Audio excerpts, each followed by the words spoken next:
Mayroon tayong mga naririnig na teaching, no? Pagtuturo na pagka gumawi yung puwitan ng trailer mo papuntang kaliwa, kabigin mo rin pakaliwa yung traktor. Okay. Pag kinabig mo yan, gaganon siya. Yan ang mangyayari. So, anong technique? Dapat, habang tumatakbo ka ng gano'n, dire-diretso, at nakita mo gumanon yung trailer, no? Habang tumatakbo yung traktor mo, padire-diretso, tapos yung trailer mo gumaganon dahil madulas yung kalsada. So, anong dapat mong gawin?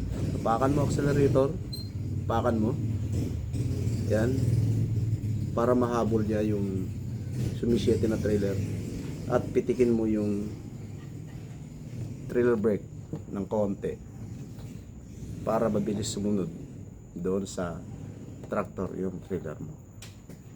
So ingat tayo sa mga teaching na sinasabi.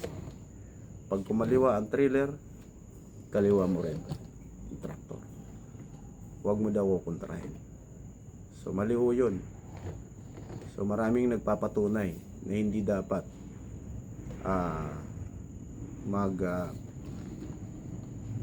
foot pedal pagka nag-aatim mag-7, apakan mo lang ang accelerator para haltakin niya yung trailer, at saka mo dandahan i-trailer brake para dumiretso yung trailer mo doon sa tractor kung saan ang direksyon. So yan, no?